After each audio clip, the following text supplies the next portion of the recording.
I think what we learned about Shedeur is why he was drafted, why he was in terms of evaluating talent, why he was viewed as one of the more skilled and capable rookie QBs this year. Mm-hmm. He showed things beyond his years, right? You're talking about an NFL rookie. I'm not saying he's ready to start week 1. Absolutely not. You probably actually shouldn't start him week 1. That was my take. Yeah, I don't think you learn that about a player in one preseason game anyways. But what you saw was he made a couple of throws against a defense that, when I look at the film, was actually in position to break up the play, but he still got the ball there. Mm-hmm. So I saw accuracy in his throws. Mm-hmm. I saw progressions in terms of the actual play, right? So he looks receiver 1, receiver 2, makes the throw. I saw arm strength. I saw the accuracy. I saw decision making. I saw him not rely on his feet, so he didn't get happy feet all the time and just get worried and scared. And he made good plays. So he proved that there's a reason you drafted him. He proved that he was supposed to get this preseason start, and he proved that he has a roster spot. He proved that he deserves investment, is what he proved.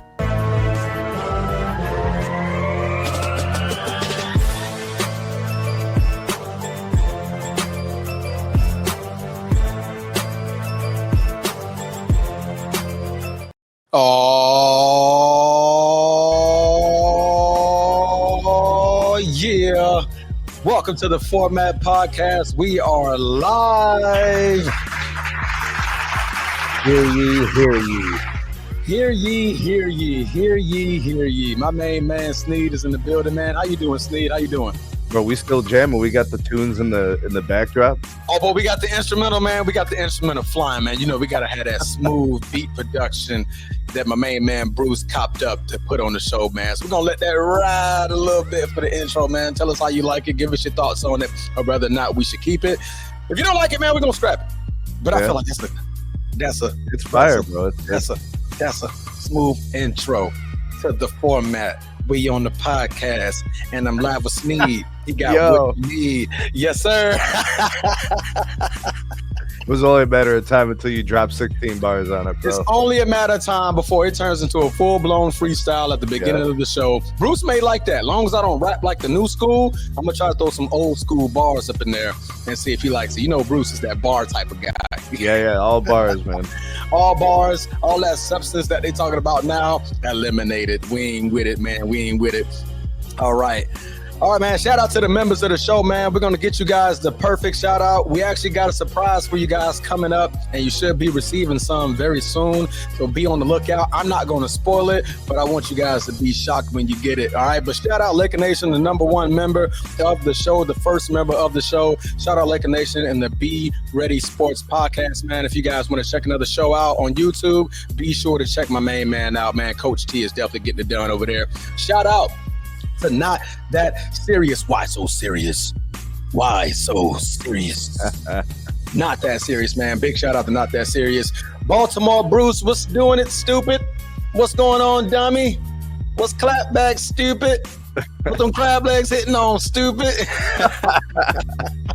Shout out Baltimore Bruce, man, holding it down. And finally, and most importantly, Chief Sid Bubba.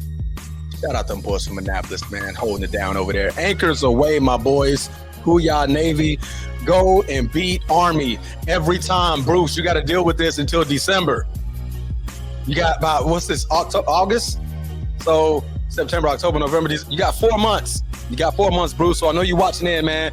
Be sure to tune in to the Navy versus Army. We're going to put foots in them again, man. We're going to put foots in them again. But we got a good show going on for you guys, man. It's the football. Sneed. Yep, get to it, bro. Sneed. I don't know if you know this Transformer. Sneed. I smoke rocks.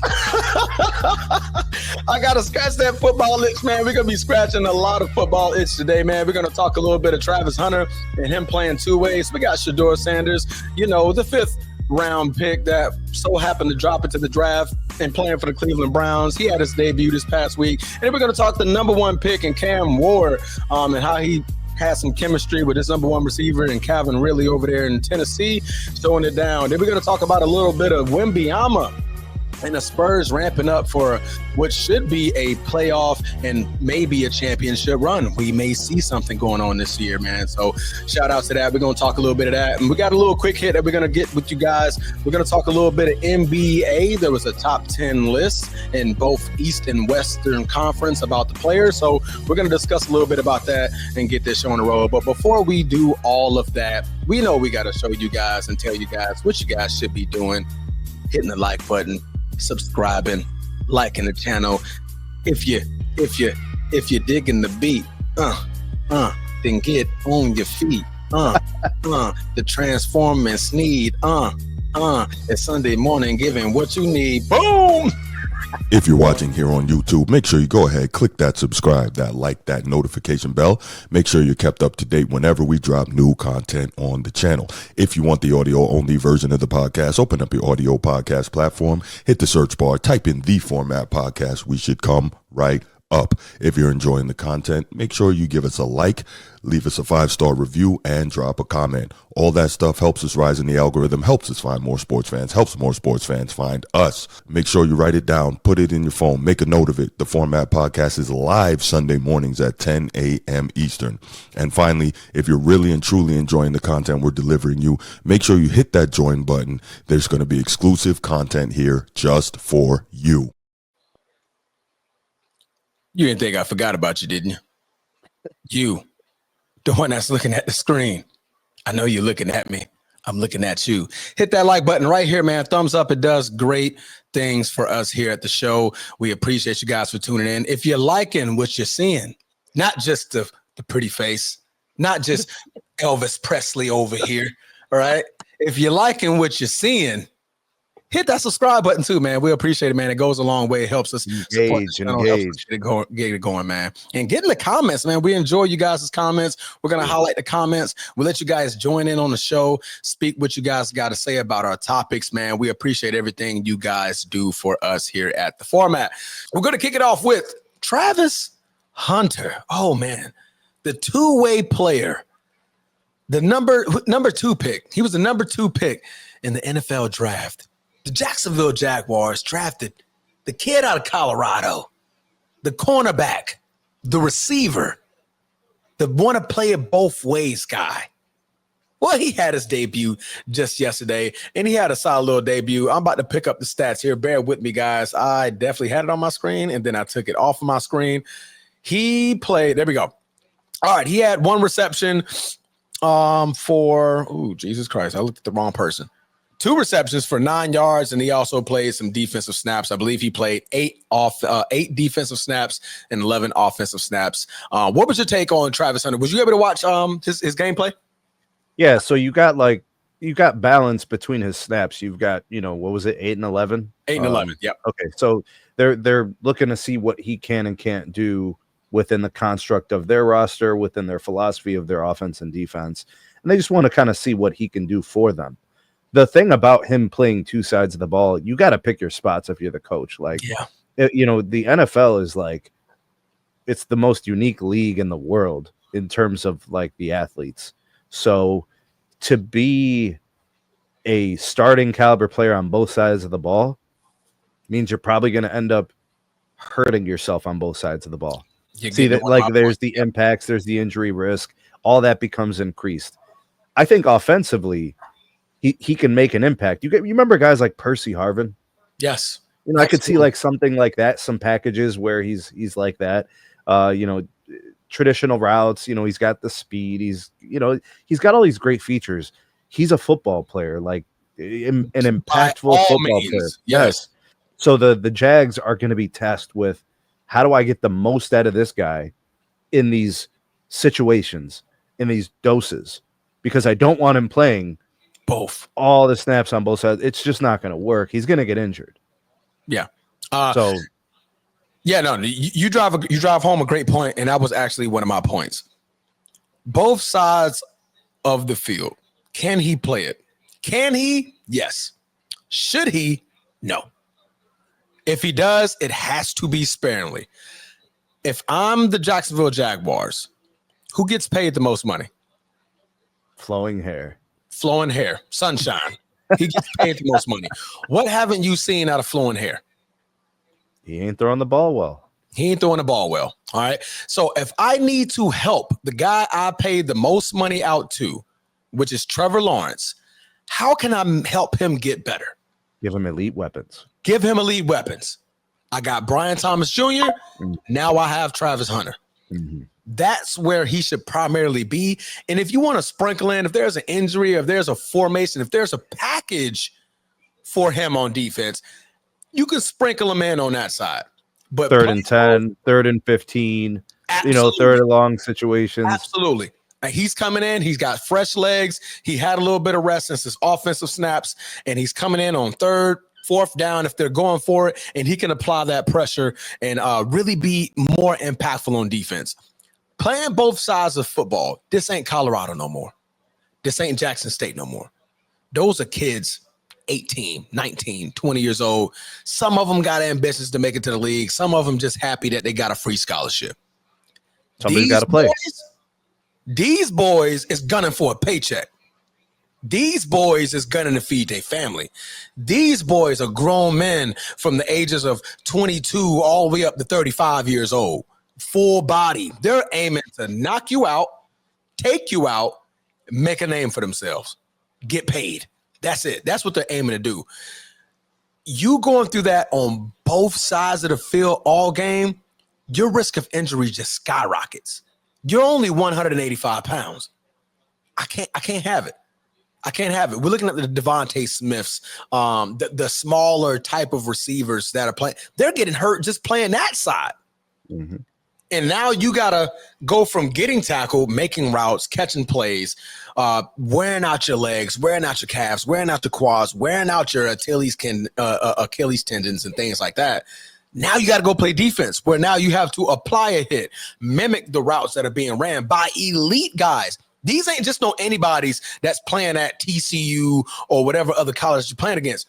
We're talking the elite of the elite, the ones that made it on the 53-man roster after a strong offseason, made that roster. You're going against the ones in the twos on defense. The Jamar Chases, the T. Higgins, those line, you got to play those guys. I don't feel that degree of difficulty is too high of a risk for me to allow him, because Travis Hunter wants to play both sides as much as he wants. Absolutely not. Coach, wheel him in. Offensively, you are a package of my best weapons for the guy who gets paid $50 million a year. You and Brian Thomas Jr. are my future offensively. But here you go. I got packages for you on them 3rd and 7s, them 3rd and 8, them 3rd and long situations. Okay, there you go. You can go out there and be impactful, right? That's the only way. That's the only way I see him being successful playing both ends. I can't do it, Snead. I'm not a Jaguar fan by any means, but I do support the Jaguars. Obviously, I'm here in Jacksonville, Florida. But that's how, to me, you're going to get the best version of Travis Hunter. That's in my humble opinion. I agree. I think, if you're going to use him on two sides of the ball, it's always going to be situational. Yeah. It's always going to be, what are the game conditions? What are the game situations? What can I get from him? I also think part of it's going to be an evolution over the course of the season. Yeah. How they're using Travis Hunter in week 5 will be different than week 1. How they're using him in week 9, different than week 5. Yeah. You might see certain game situations where they're like, we watched the film, we saw the outcomes, we like you here in this situation. Yeah. It's going to be an evolution. It's just going to take time to figure things out and then they're going to monitor snap count. And they're going to watch to see, is he still explosive at the end of the third quarter? Fatigue. Yep. This is the NFL. Everybody runs 4.4. Yeah. What do most rookies say when they first enter the NBL? The it's NFL? Fast. It's fast. It's fast. Everybody can run a 4.4. Everybody. Quarterbacks. I had this conversation. Remember, we were talking. Bruce said it in the comments last week. Yeah. Or the last show on Wednesday. I said, what's special about 4,000 yards passing? That's average now. That's normal. It's That's been average. normalized. Now, I'm Yeah. not saying Travis Hunter is normal in terms of athleticism. I'm just saying you're no longer clearly the best player on the field anymore. There's probably 5 other guys who are better than you on any given snap. Yeah. No, absolutely, man. I 100% agree with you. Now, to the game. Had a great game. Had a great showing in his first preseason game. Good. But you saw some plays where defensively, okay, it was his size that's going to be a problem. And that's not going to change much. He's a $185. His frame, he could probably get to 195, roughly around maybe 200 pounds, depending on how he's going to wire his frame. Because you don't want those type of players to gain so much weight, because you're asking them to play receiver, then you're also asking them to play corner. That's kind of tough when you're a dual position threat guy like that, and you're that fast and you're that explosive. But his size is obviously going to be a factor. When you're tackling and getting tackled by guys that are all running 4.4s and above, these linebackers, they're going to aim to crack you. Yeah. How do players get paid the big bucks? Making the big plays against the other best players on the other side of the field. You're getting gunned. The thing about Travis Hunter, he's more likely to get incidentally injured on defense, but he's more likely to get purposely injured on offense. Like guys hitting him. Yeah. You know what I'm saying? But even him trying to hit people, like there's a version of this, like we could talk about Denzel Ward. Can you name 5 more skilled corners than Denzel Ward? But I can also show you a guy who's very prone to injury because of build. Yeah. Like he's just built like that. And sometimes you can't really change what you are. Yeah. Because it impacts how you play. Your primary job. Like there's going to be time where we're going to learn over time what Travis Hunter can and can't be. And I think people are going to come around to it. Like, I do think there's going to be some situations where Travis Hunter is returning a kick. Yeah, you know what I'm saying? Like, I could see that. Like, it'll be like the 4th quarter, they're down by a tud, and they just want the threat. Yeah. That's the thing. He's going to be useful in these situations. He's going to be a situational guy. Like, remember I mentioned Percy Harvin? Percy Harvin. Good football players find their way in the game in all these different situations. Threat everywhere on the field. Yeah. He was a threat. I'd like to see some of that with Travis Hunter. Absolutely. No, absolutely. I mean, for me, it's pretty simple. Pretty simple. The Jaguars have a quarterback problem. They do. They don't want to admit it, but they do. They need answers. They need answers. You paid this guy $50 million, and you still don't know what you have. What is the best way to figure that out? Get him weapons and see what he can do. Yeah. See what he can do. Mm-hmm. Put Travis Hunter in, I would say 80-20 or 75-25. 75%, he's in on the offensive side. And then that 25%, like I said, situational downs on defense where, okay, we need a jammer. That's my guy. Travis, get in there.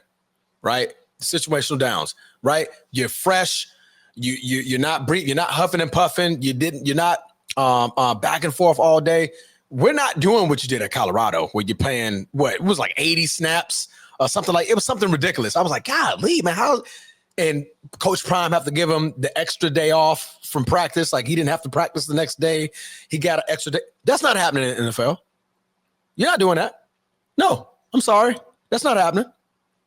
Them other players watching like, no, hell no. If he wants to play them 2 sides, he's going to have to play. Show up at practice on Tuesday. And you have to do the same thing we playing. I mean, we doing. So, Transformer, how does Travis Hunter play and perform against the Ravens? How does he play against and perform against the Eagles? Good luck. Teams that possess the ball, right? And you're gonna be on the sideline if you're not playing defense, right? But if you're playing defense, then how many downs can you play? How much can you do to stop the most dominantly physical teams in the NFL? Like, that's a matchup you don't have good chances in. No, you're driving a great point, man. Let me pull up this schedule here real quick. Do NFL teams even game plan for Travis Hunter defensively. They can gun for him. But that's what I'm saying is, do I even game plan? Like, oh, I got to be worried about Travis Hunter as a DB. Mm-mm. They're going to take chances if he's out there. They're still going to throw the ball. Can he stop a guy who runs good routes, an NFL player who runs like, and who does he defend? Is he going to follow the team's second best wide receiver? Is he going to follow? Is he just going to hang out in his zone? See, we got to learn a lot about this. Yeah. And we're going to find out week 2. Who do they play week 2? Cincinnati. Those are receivers out there. That's a quarterback. You got 2 number 1s, and you got Joe Burrow throwing the ball. Joe Burrow doesn't care a lot about Travis Hunter in game 2. Joe Burrow doesn't care about Travis Hunter. He don't care about no receiver. I mean, no corner. He knows what Chase. Jamar Chase would love to chew him up and spit him out. You think T. Higgins would love to chew him up and spit out, like cook him on a double move. See ya. You see who guard me?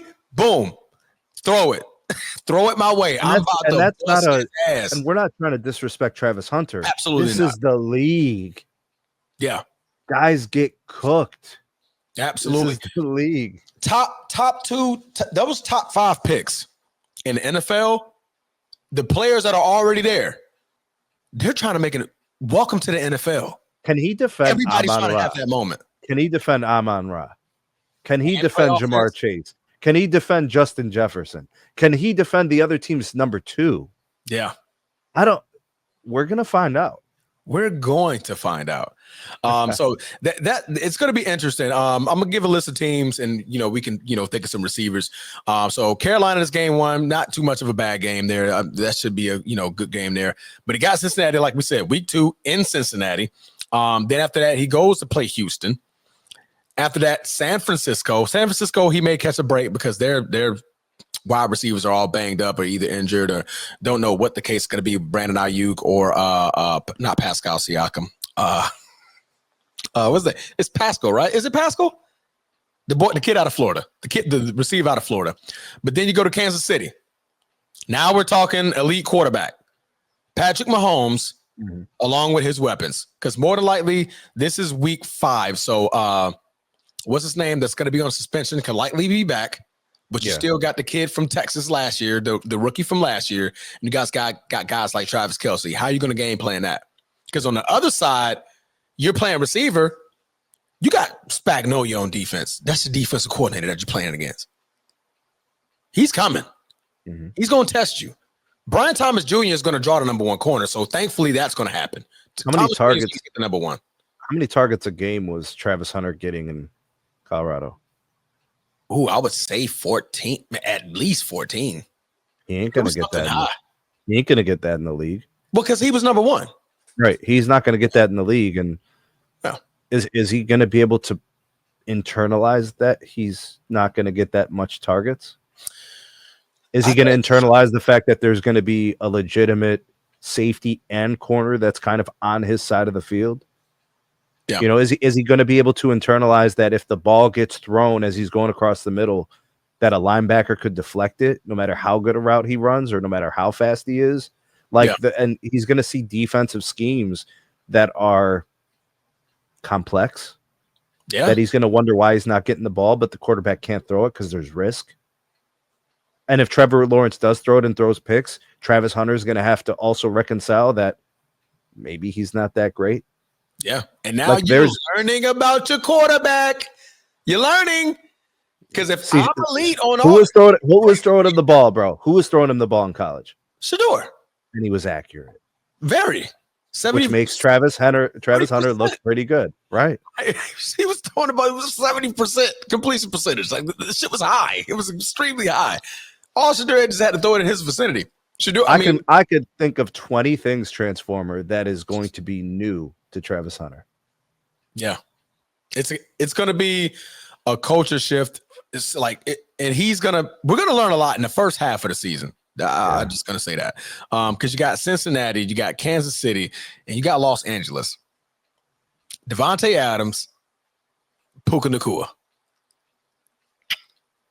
We're going to learn by your bye week, and when your bye week is in week 8, by week 8, we're going to see a lot about what we can get out of Travis Hunter.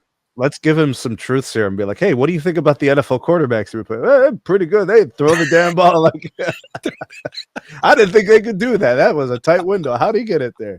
Yeah. No, man, absolutely. But no, man, Travis Hunter, man, I think he's a great football player. Absolutely great football player. I just think we need to temper down the expectations of playing both sides as much as that. I mean, as much as he wants to. This ain't Colorado, and you're not the best. You're not the superstar of the team yet. You can be. You can be the superstar of the team, but not yet. Temper your expectations. Focus on being great at one thing, and when I prefer you being one of the greatest receivers because your quarterback needs it, right? You know Offensively, you guys need to be better. Go ahead. He should focus just doing exactly what his coach asked him to do. That's his job. He should go in and be the best professional he could be. Soak up the game, learn as much as possible, study, stay physically ready, I'm hearing a lot of things about that. And just listen to your coach, because if you do your job, nobody can question your progression, right? Because it's literally, coach is asking me to do this. I just want to do it and help my team win. Correct. And I've been hearing a lot of great reports out here in Jacksonville. The city loves him.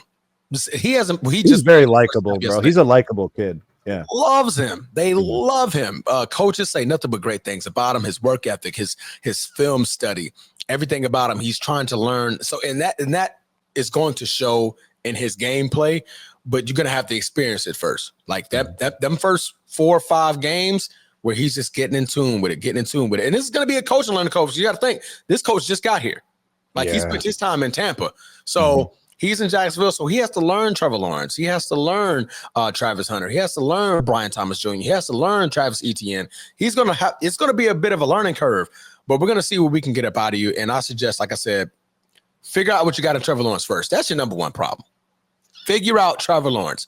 Unlock his highest potential by giving him 2 of the best targets that he can have in a single game. Brian Thomas Jr. that's your number 1. Travis Hunter is going to be your number 2. And obviously, we saw what Travis Hunter can do, right? Just throw the ball his direction. He can likely come. Travis Hunter is going to be dangerous if the Jags can run the ball. Yeah. If they can effectively run the ball on 1st and 2nd down, the playbook opens up for Lawrence, and you're taking chances and shots.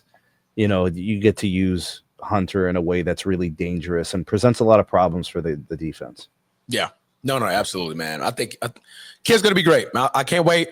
I'm going to actually tune into some games this year. Let me see. Let me pick a game. You're going to watch more than just the Packers. Oh, yeah. Yeah. I may try to go to that Cincinnati game. That's September 14th. Ooh. That'll be what, game 3? Oh, you know what? I might not make that game. That'll be week 3? That'll be week 2. Week 2? No, I'm not going to make that game because I'll be up all night. The fight is that Saturday night. Oh, yeah. The fight night. Main card's starting at 1 a.m. and whatnot.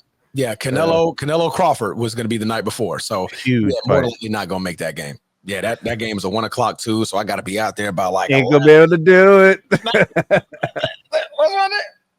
Not going to be able to do it. Not going to be able to do it. But I may try to make a, let me see, San Fran into September. Yeah, no. Vegas, Houston, Arizona, Tennessee, Denver. Oh man, all the good games are away. Yeah, I wanted to see Los Angeles because I want to see Devontae Adams play. They do have an asterisk by it. Oh, it's played in a neutral location. That may be overseas. That may be overseas. Always play in London every year. Every year. Yeah. And that's a good game. So, man, I want to be there for that one.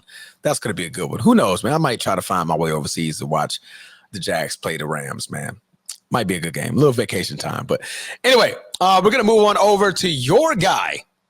Your guy. And this is where you, Sneed, get to hijack the entire segment because you have been ripping, you have been raving, you have been talking, you broke down film. Obviously, you're a Cleveland fanatic. Go Cavaliers, go Browns. Everything is Cleveland. And you got your guy, 5th round pick, Shedeur Sanders made his NFL debut in the postseason, and his stat line looked like this: 14 of 23, 138 yards, 10 yards per carry. It's 9.9, but I'm rounding up. 2 touchdowns, 0 interceptions, got 2 sacks, and a 106.8 quarterback rating. On top of that, he did chime in 4 attempts, 19 yards on the ground with a big 10-yard run. Sneed, how did your quarterback look? Well, one of 6 quarterbacks look. Well, at least he was available. A couple guys aren't even like they're not even healthy. So, I think what we learned about Shedeur is why he was drafted, why he was in terms of evaluating talent, why he was viewed as one of the more skilled and capable rookie QBs this year. Mm-hmm. He showed things beyond his years. Right? You're talking about an NFL rookie. I'm not saying he's ready to start week 1. Absolutely not. You probably actually shouldn't start him week 1. That was my take. Yeah, I don't think you learn that about a player in one preseason game anyways. But what you saw was he made a couple of throws against a defense that, when I look at the film, was actually in position to break up the play, but he still got the ball there. Mm-hmm. So I saw accuracy in his throws. Mm-hmm. I saw progressions in terms of the actual play, right? So he looks receiver 1, receiver 2, makes the throw. I saw arm strength. I saw the accuracy. I saw decision making. I saw him not rely on his feet. So he didn't get happy feet all the time and just get worried and, scared. And he made good plays. So he proved that there's a reason you drafted him. He proved that he was supposed to get this preseason start. And he proved that he has a roster spot. He proved that he deserves investment, is what he proved. See what I'm saying? Like, he deserves resources. He deserves the coaching staff to focus on him and his development. He proves that the Browns need to invest in him, right? As a future quarterback for their team.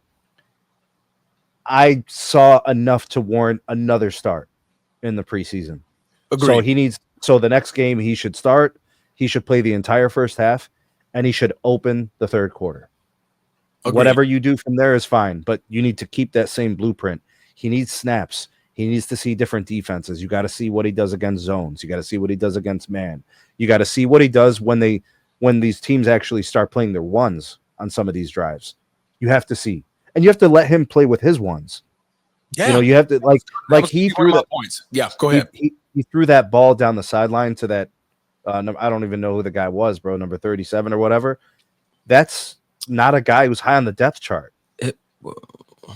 So if you're throwing that to Jerry Jeudy, that's a catch, and then it's yards after the catch. All you got was this one-handed catch from this guy because he couldn't get there. The throw was perfect to lead the receiver down the field. He's not Jerry Jeudy. Nope. If he's throwing that ball to Jerry Judy's sitting under it, and he's catching it in stride, and he's running down the sideline. Mm-hmm. So there's bigger play capability because he would be throwing to, what's his the tight end, David Njoku, for example. That's a threat, bro.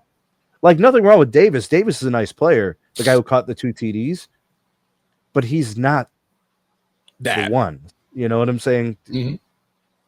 No, Shedeur Sanders, and I'm going to wrap this up. I saw Colorado. Yeah. Exactly what I saw. Exactly what we saw in Jackson State and what we saw in Colorado. I saw it in Cleveland. The exact same player, the exact same poise, keeping his eyes downfield despite pressure coming on his hip. I'm gonna scram. I'm gonna move, but I'm keeping my eyes here, looking at my reads. And if you look at some of those plays where it was a blown coverage or a linebacker got through, a defensive tackle got through, he's moving. He's going to move to his right and he's going to move to his left, but he's keeping his eyes downfield because he knows one of y'all are going to get open.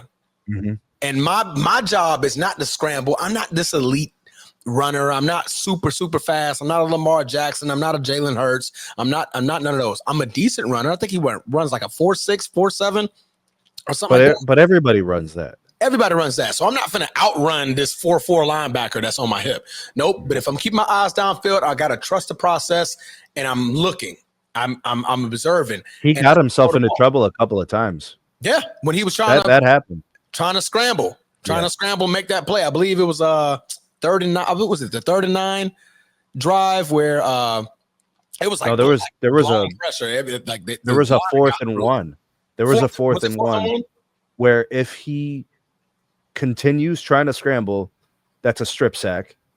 It's 6 points going the other way. Yeah. What was the one where he backed up, like he ran back like 20 yards? That was the 4th and 1 at the 27. Okay, gotcha. They could have gone for the field goal, but that doesn't help you evaluate talent, right? Yeah. So they gave him the chance to do it. It was a pressure sack. The pressure broke through the line instantly. There was nothing for Shedeur to do. I think what Stefanski would have liked to have seen is him scramble right just to throw it out. Yeah. Just to show the maturity. So so next game, you're looking for those fixes to see. But you saw that at Colorado. You saw that a lot at Jackson State. He would try that, okay. But he had nothing to prove in Colorado. Turn around. I'm going to turn this way, and I'm going to try to scramble because I'm going to try to keep my eyes down. His goal is to throw the ball. I love that about him. He's trying to look for the play. But the coaches are like, you got to throw that ball out of bounds, man. The coaches are evaluating him as a prospect, so they want to see good decision making. Yeah. Right. So he's not perfect. He didn't have a perfect game. He had mistakes. They want to see the adjustments for next time he plays. No, absolutely. He's going to get a lot of it. If they let him start, I hope they let him start because guess what? He gets to play Philly. Perfect. If they play their ones, you're going to learn something about Shedeur. I just need one drive. Just to see what he got. If Philly can give me one drive or they put in their ones, and it's less likely. This is week 2. But if they can give me one drive or they can sprinkle in some number ones, Cleveland, put Judy in the game. I can't evaluate this man fairly if I don't have his number ones and at least for a drive. Give me Judy, give me Njoku. Let me see what this guy can really do, right? Mm-hmm. Because when he starts in the NFL, he's not going to have Caden Johnson as his number one. It's going to be Judy. Mm-hmm. So get that chemistry, and we're going to get to Cam Ward in a minute. Cam Ward got that ability. He had, not ability, he had that opportunity. Right. He got right off with it with Calvin Ridley. Calvin Ridley, nice player. Off with it. Nice player. Nice player. Mm-hmm. Give Shedeur Judy. Let me see what he looks like with Judy. Let me see what he looks like with his tight end. The guys that he's really going to be playing these games with. And he showed. I'm proud of Shedeur because he showed all of this even without it. It may be part of the process, Transformer. Like the coaching staff might be looking at this doses, right? Okay. So here you played against the 2s and the 3s with the 2s and the 3s. Next game, maybe it is, a little bit different. Let's give him a little bit. Yeah, let's see. Maybe like we're gonna see what their plan is for Shedeur is what I'm saying. Yeah, and I think if Philly comes out there with their ones, please give Shedeur his ones because he's going. I guarantee you, no joke.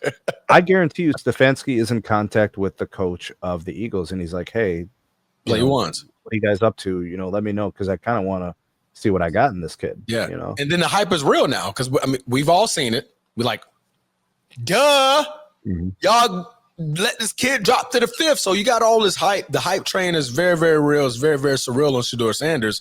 I'm pretty sure Stefanski is making that call, like he said. Hey, what you doing?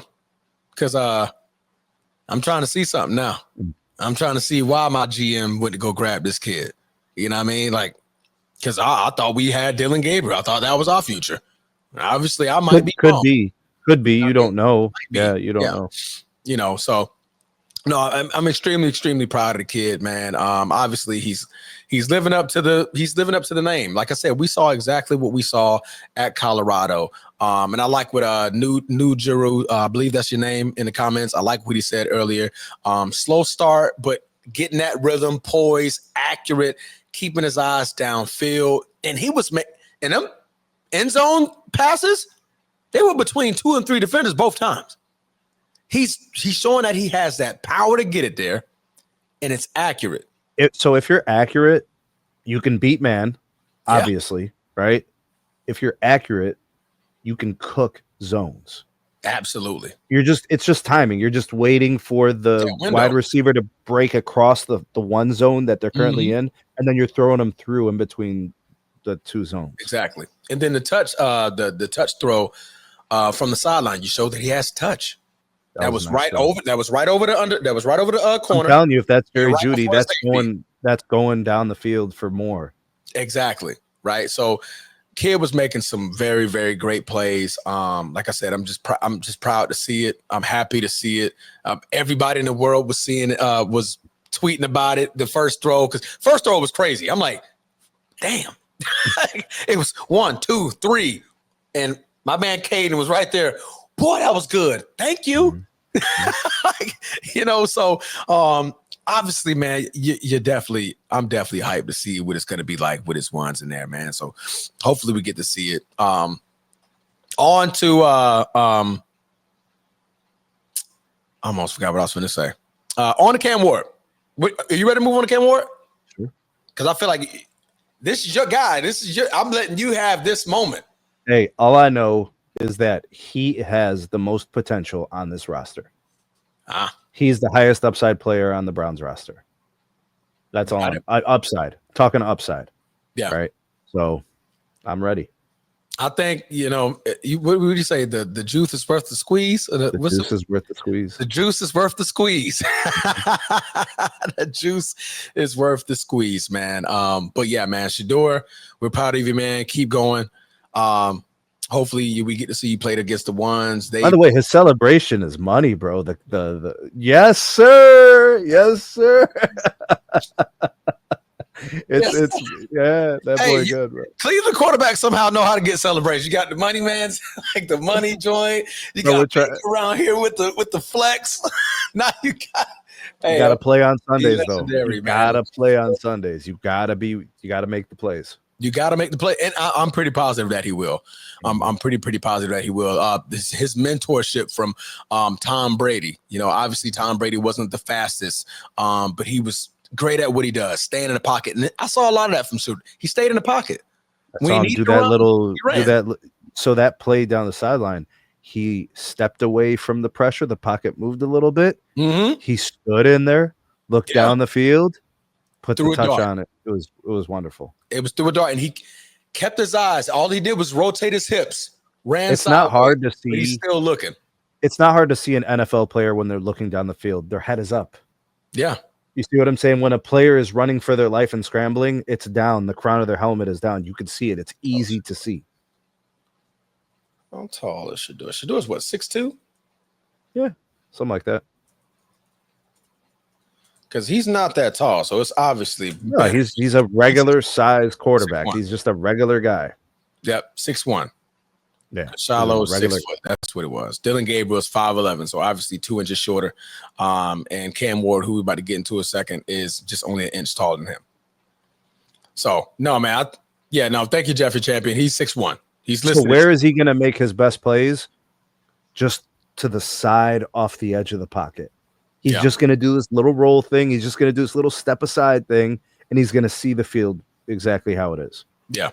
New Juro, I believe the stat line in the second quarter, he had more touchdowns than incompletions when he got the 2 touchdowns. Or was that the second half? Was it the second half or the second quarter? One of the two. He played the third quarter. I saw him on some drives. Yeah. It's either the second half or whenever he started throwing the touchdowns. I think that was the second quarter. His best plays came as he moved out of the pocket. Mm-hmm. But basically, he just moved the pocket. He's just moving the pocket. He didn't scramble. He just moved the pocket, and that allowed him to scan the field. Yep. Absolutely, man. And he was decisive. He made decisions, and he made the throws. It was beautiful. Absolutely, man. You can't hope for nothing but the best, man, in Cleveland. Because I know Cleveland, y'all been going through it for about at least 50 years. Oh, man. I hate you, Transformer. Everything was going so well, T. It was. You just derailing the whole damn thing. This is why our people don't have nothing, bro. Can't go places and act properly. Grow up, Transformer. Yeah, come on, Grow bro. up. You Go got Lions, bro. Go Lions. God, Lee. Go Lions. No. No, man, don't make our boy come back in here and talk about go Lions. Yeah, talk about them Lions. No, Yo, absolutely not. me and Ted gonna be cool, bro. He's been No. calling. I'm mad. I'm booing both of you. Boom both of you off the line. All right, man. So we're going to move on to Cam Ward. And after that, we're going to open up the phone lines for you guys to chime in on Travis, Shedeur, and Cam Ward all at the same time. Cam Ward, the #1 overall pick, made his debut as well against the almost said Steelers versus the Bucks. Versus the Bucks, man. Cam Ward, 5 of 8, 67 yards, no touchdowns, no interceptions, but made some great throws and looked like him and his receiver have been friends for quite some time. And Calvin Ridley, what did you see in that game for Cam Ward's first start? You know, I'll tell you what the coaches were looking for and what they saw. So what we're seeing from a lot of these teams, they're playing zones a lot on these QBs. I don't know if it's because they know that the guys can play man, but they're dropping players into zones. So what you're trying to see is you're trying to see where they spot the ball when they throw it, right? Because they're going to have to go over some zones, right? So they need touch, but they still need to make sure they get their timing. I saw good timing. I saw good footwork. I saw him standing in the pocket. I saw him with a little bit of that chemistry you spoke of with his #1 receiver. Like that's yeah. His arm is strong. I saw a throw off the back leg come in with a lot of fire on it. So yes. So, and I saw a couple of slot throws across the defense. Those you have to be careful about because on Sundays, you're going to be getting the team's #1s, which are the fastest, which are the strongest and the smartest, right? They know where to be. But it was good to see him stand in and make some throws. That's the thing, man. The happy feet from the young quarterbacks. You don't want to see them. Yeah, because, and I was talking about this on my video about Shedeur yesterday. If he scrambles on that 1 TD throw, he doesn't see Davis in the end zone because he'd be moving away from him. Instead, he stood in the pocket and made the throw. Same thing with Ward. I saw him stand in, pressure coming off the edge. He just stepped into his throw and made the throw. The coaches are happy about those plays. Yeah. Even though they only got 10, 15 yards, it's what they're doing in the play. There's no home run in the preseason. No. You're looking for specific situations. 3rd and 9, 2nd and 10. Here's what the playbook says. Let's do this. And then they executed. He made good plays. He made really good plays. Did you learn anything new about Cam Ward yesterday? No. All I learned was that this guy is doing it against NFL players. Now here's what I'm noticing about Cam Ward and Shedeur. They're best in the shotgun.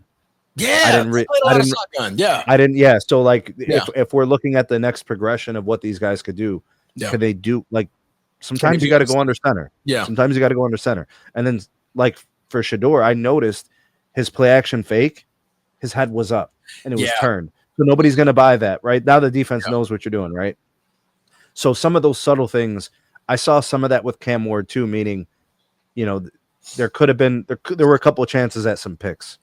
There weren't any, but I'm saying there could have been a couple. He overthrew one on the sideline, which if he underthrew it, it would have been a pick. Yeah, that was kind of dangerous. But I thought he made good plays. The other thing we have to see with Cam Ward is progression. Most of his completions were first read, so we want to see second read. So we got to see a progression. There's going to be a play where Ridley's not open. Correct. We got to make the second read. And obviously, 3 targets, 3 receptions, 50 yards out of Calvin Ridley. So, I mean, obviously, you, as a coach, you love to see it, right? So I'm going to call that, you love to see it like, hey, his #1 was open. He got it to his #1 3 times, 3 receptions. Obviously, they have some chemistry. Now, Shedeur this thing. Take Calvin Ridley out. Let me see him do this with the other receivers, right? Let me see if he can still have that same type of gameplay or that same type of who else was their transformer in Tennessee as a target? That played? Yes. I don't think his #2 played. Who is the #2 receiver over there? Oh, Tyler Lockett did play. Tyler Lockett played. Tyler Lockett? Okay, so if I remember correctly, he was a deep thret guy for the Seahawks. He was. Okay. He was an over-the-top guy. Okay. He got our asses in the goddamn NFC Championship. He got you, bro. You got it. Hey, bro, the speed is dangerous, bro. There's a reason why the league drafts players like that. Speed kills, bro. It's the reason why Bostic should have caught the goddamn onside kick. Or just got out the fucking way. We would have been in the Super Bowl. We would have got the Tom Brady versus Aaron Rodgers Super Bowl. But Bostic. I'm sorry. Did I go off on a tangent? My bad. Yeah, you're drifting, bro. Dang, man. That Bob punched a hole in a wall for that game. I was so freaking pissed off. I believe it. Yeah. But no, he had Calvin Ridley, he had Tyler Lockett, not Julius Chestnut. I think their other guy has a funny name. I want to say that there. I think he played. I think all three of his receivers, his number 1, 2, and 3, all played in the first drive. But clearly, but my point is, I want to see you take that away from him, right? Because that's what Shedeur did. Shedeur obviously showed I'm a good quarterback. I'm a very good quarterback. And you saw the same thing with Cam Ward, but like you just said, he went to his first read. You're seeing Shedeur, that was his fourth read. He's swiveling like, okay, eyes on a swivel, up, pocket's moving. Let me move the pocket, but I'm keeping my eyes here and I'm waiting. Up, there it is. Boom. And I can make that similar throw. I want to see a little bit more of that of Cam Ward. Obviously, do I think he can do it? Absolutely. I mean, I saw it in Miami. His throwing mechanics are really sharp. Yeah, and I think he has a stronger arm than Shedeur. I think his arm is stronger. Maybe. Yeah. Just like nothing crazy, but I think it's a little slightly stronger. Maybe it's by design. Maybe because he's throwing shorter passes. Yeah. Maybe he's throwing it harder, tighter windows. I don't know. We'll like I said, we just have to keep watching. Yeah. No. We'll definitely see, man. We'll definitely see. About to pull up the Titans schedule here. Let's see what they have. Who do they have coming up next? They have the Falcons on the next preseason game. So defensively, no, they got a good corner there. I believe they got, oh my gosh, I can't think of his name. I think they got a top 10 corner in Atlanta. Maybe mistaken, but that'll be a nice little game. That is going to be this Friday at 7 p.m. on the NFL Network. So we're going to see them again. Hopefully he can get in the end zone this time. He wasn't able to get in the end zone against Tampa Bay, but definitely looking for some growth. I would definitely like to see him without Calvin Ridley. Get a drive without him. You could, kind of scheme up what you can. Tony Pollard even played that game. So you had your number 1 running back, you had your number 1 receiver. So you had the guys that you're going to play with on Sunday in that first drive. I want to see him with a little bit without it, man. Shedeur has an average arm. Yeah. I mean, Shedeur is like, he's not your typical, like, explosive, like, athlete. Right? He's not Justin Herbert. But clearly, hair is not Justin Herbert. But you know what's crazy? That might be a good thing. That he's not Justin Herbert. Cleveland versus the Chargers in a wild card game. Yeah. Boy, would that be amazing to see. If Shedeur plays... Only if Shedeur is starting. That's it. Yeah, Shedeur got to start. Bro, I don't need to see Flacco, bro. I don't need it. But I think you're going to see it in week 1. Yeah. You're going to see him or Kenny Pickett. You ain't seen Kenny Pickett. I don't want Shedeur to start right away. I just don't. I don't want to. You look at Lamar Jackson, you look at Patrick Mahomes, you look at those guys, they had that time, like give them them weeks to like, okay, evaluate, see the game, see the field. Like, okay, boom. This is what this guy, okay, I can see what Jerry Jeudy likes in real time. I can see what Njoku likes in real time. Like, okay, I can make that throw. Okay, cool. Oh no, he likes this. Okay, cool. I can make that. And you're making your adjustments before you even step into the game. Because you're getting a little bit of the speed in the preseason, but in that real season, when all your ones are playing all game, witness it first. Mm-hmm. Okay, I see how fast it is, but I'm also eyeing where my ones like where they like to go, what the offensive line likes to tap, what are they calling, what are they observing, how does my running back like the handoff, like, and utilizing a guy like Joe Flacco, who is a Super Bowl champion, right? A long-term veteran, and taking even some of his cues, like, okay, oh, he keeps his head up. Okay, no, okay. When he's going for the play action, he's literally looking at the running back and he's literally snatching away at the very, very last second. I need to be better at that. Okay. I am turning my head too quick. Like things that you can pick up on that when it's your time, okay, boom, A, B, C, D. I'm going back in the drawing board Wednesday, Thursday, Friday, practicing it. I'm ready on Sunday. Right? That's it. I think once you got that, insert Shedeur Sanders. There you go. Insert Shedeur Sanders, man. Because they got this. They're starting off a pretty tough schedule. I just not looked at this. Boy, y'all got a hell of a schedule. Y'all can legit start the season. But you're not looking at the season like, our hearts are set out on a playoff berth. You're not looking at the season like it's, playoffs or bust. It's like, I got a couple of nice pieces. I got to see what this quarterback thing turns into. I just paid Myles Garrett. I brought in a couple of guys. I've got a pretty established secondary. So I've got things that can help me be competitive. Yeah. But it's really about what this team is going to become over the next 2 to 3 years. No, absolutely. This schedule it's abysmal. This might be the toughest starting schedule of the NFL. Cincinnati, Baltimore, Green Bay, Detroit, Minnesota, Pittsburgh. Yeah. Damn. Yeah. There's a lot of really good defenses in there, and there's a lot of explosive offensive players in there that you're going to have a hard time containing. Yeah, that is like I expect, like even you just look at a conference and at a division, I expect the Packers to be good this year. So they're going to give you problems. Yeah. I expect the Lions to be who they are. I don't think that's going to change. And then within the division, these guys are looking to knock your head off every play. So Absolutely. Your bye week is going to be in week 9. Do you see Shedeur starting before or after? Before which game? Before week 9. That's your bye week. Just have to be an injury in order for him to get there before week 9. I think week 9 is realistic. Week 8, maybe if Stefanski's like the back half of the year. Yeah, I gotta actually. When's their bye week? Week 9. Week 9 is. It is their bye week. Okay. Yeah.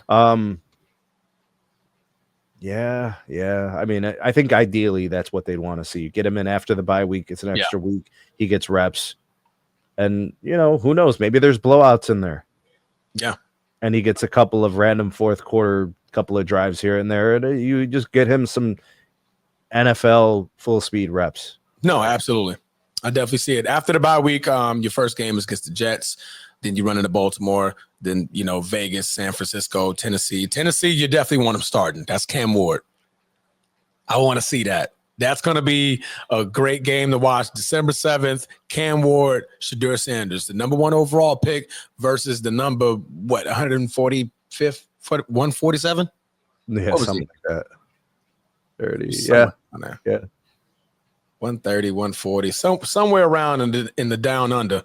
That's where he got drafted. Like 150 something. Yeah. 150 something. Let me see. Shedeur Sanders draft pick. Bro, every NFL team passed on him 5 times. Every NFL team passed on him 5 times. Yeah. Honestly, if we didn't have J-Lo, Green Bay, what we doing? Mm-hmm. That's our typical guy. Mm-hmm. Keeps his eyes down the field.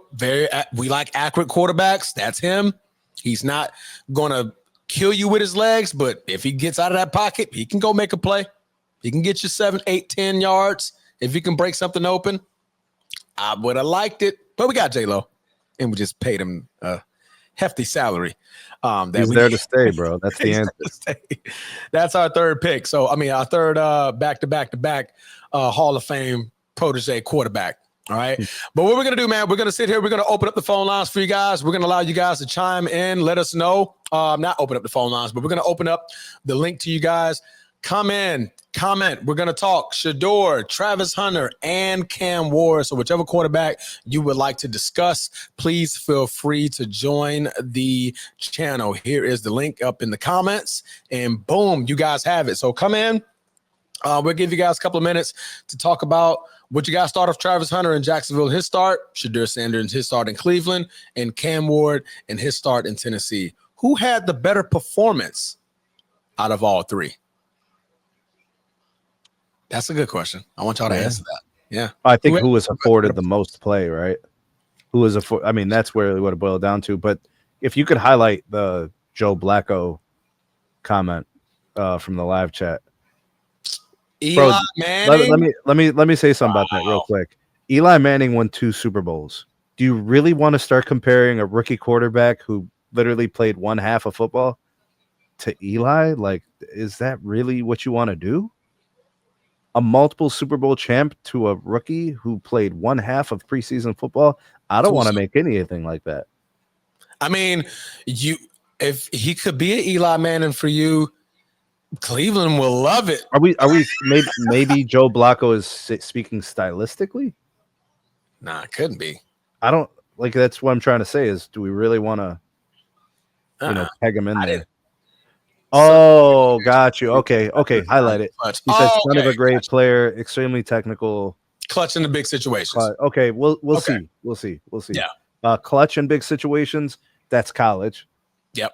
Technically sound. That's college. Yeah. It did show in the preseason film though. Like you look at his footwork, you look at his throws, things looked technically good. Yeah. Yeah, that's true. I like it. No, I like that comment. Then in that case, then yeah. We're definitely gonna see, man. The stars are bright, man. Of course, all the lights are on them. I think they broke a record for probably the most views in a preseason game ever. So shout out Cleveland, man. That celebration though, Transformer, the celebration. Hey, threw that touchdown. I know Dion did a backflip off of 9 toes, boy. I'm both of them. I'm both of those dimes, bro. Oh, both of them. Dion did a whole backflip off 9 toes. Not sure if y'all seen a person with 9 toes do a backflip. Is the NFL fan more excited about Cam Ward or Shedeur Sanders? Shedeur Sanders.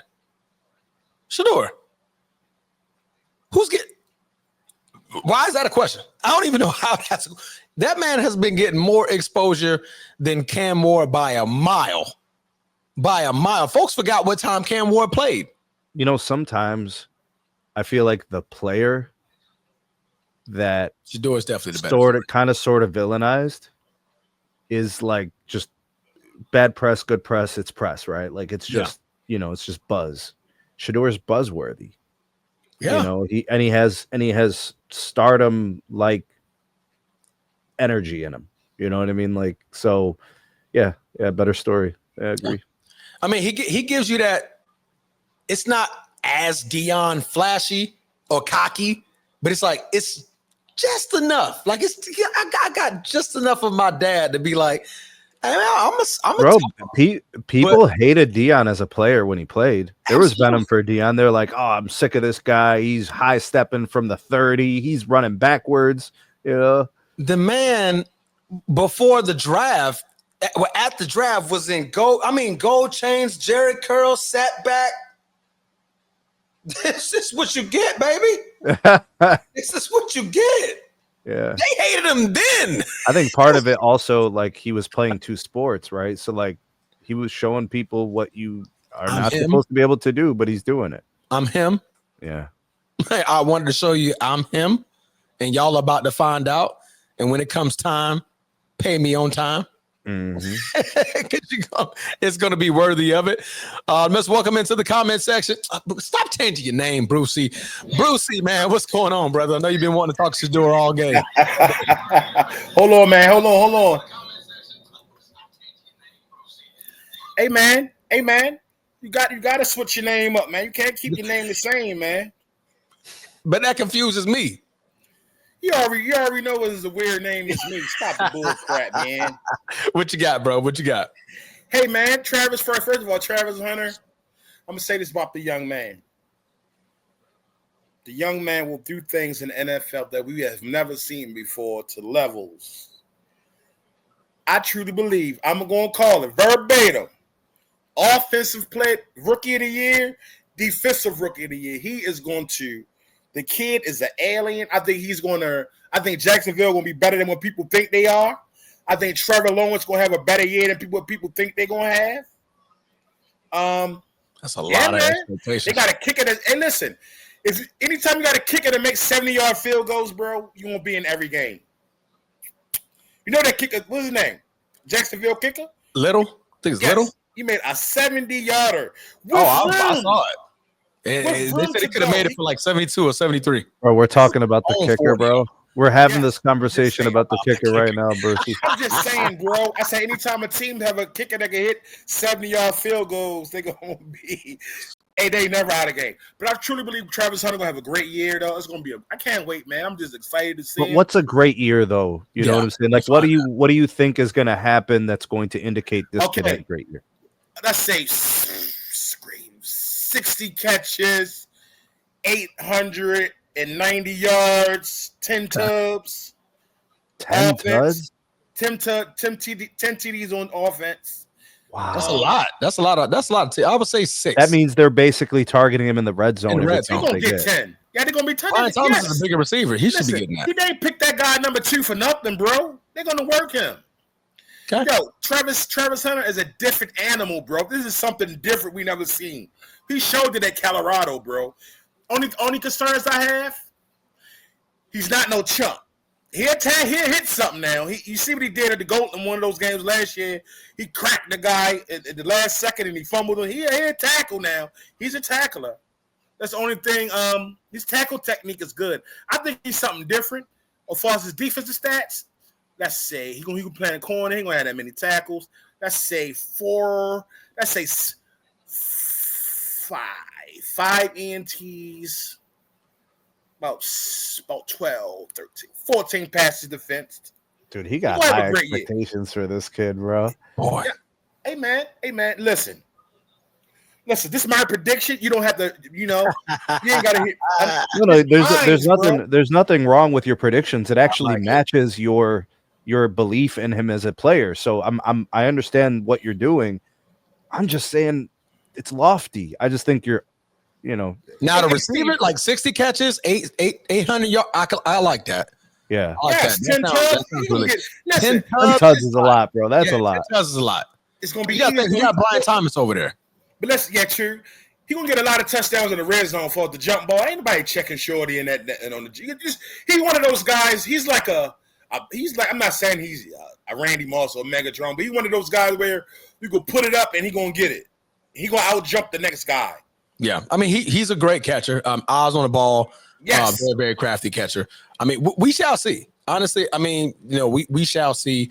It truly is all predicated off his quarterback. Is Trevor Lawrence going to be able to get to him? Because obviously Brian Thomas Jr. is going to be your first read. Unless coach is coming in like, hey, make Trevor the first read. He's going to be the first read. Obviously BJ is going to take the first option on corner. So obviously you're going to put your best corner on BJ. And okay, true. Okay, now let's go to Cam Ward. The kid looked poised, like he ready. There's something about his body. Everything about him is his subtleness. Pause. His subtleness, like his calmness in the pocket. There's no rush. He don't have pity pat feet. Like deer in headlights. Didn't scramble. Just move the pocket. Yeah. His like.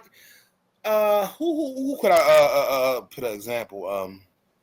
Like I said, Caleb Williams, whatever y'all call him, Caleb Williams. He's not like him as far as like pity pat feet, deer headlights.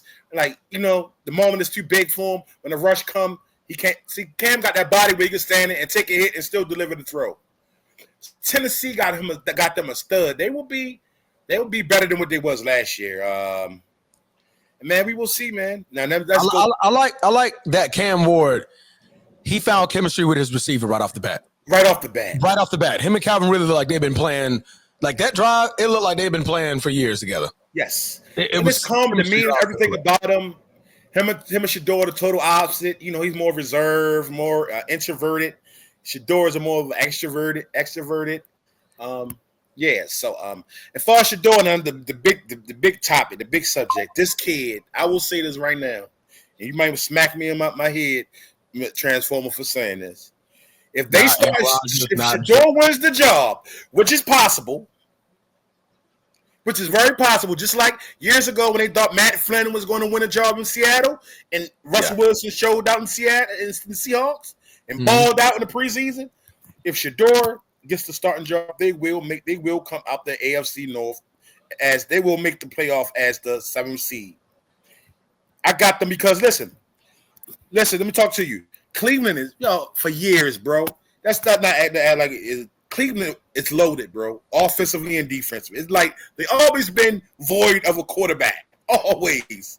If you look at their defensive studs and their offensive studs, Joku, Judy, the new running back they got. I mean, they is loaded, man. I think if Shedeur starts day one, which is very, very possible. Bro. If I just don't like it. It's possible. I just don't like it. Why not, bro? Tell me why you don't like it. Why you don't like it, brother? I'm more of a fan, and you could say I'm Green Bay biased. I like when they sit a little bit. Not for a season, not for the 3 years like our quarterbacks, but not Trevor Lawrence, but the Patrick Mahomes, the Lamar Jacksons, when they sit down and have them be observant for some weeks, allow them time to see the game in real time, watch certain cues and aspects of the game, and then boom. Because Cleveland's schedule is brutal at the beginning. It's so is everybody else's. So is everybody else's in the AFC. They basically got the same schedule. Everybody in the AFC North got the same schedule, bro. They play the same schedule. For a rookie quarterback, bro. A rookie quarterback. We're not talking for Patrick Mahomes, like, okay. For Joe Burrow, okay. Lamar Jackson, okay. For a rookie?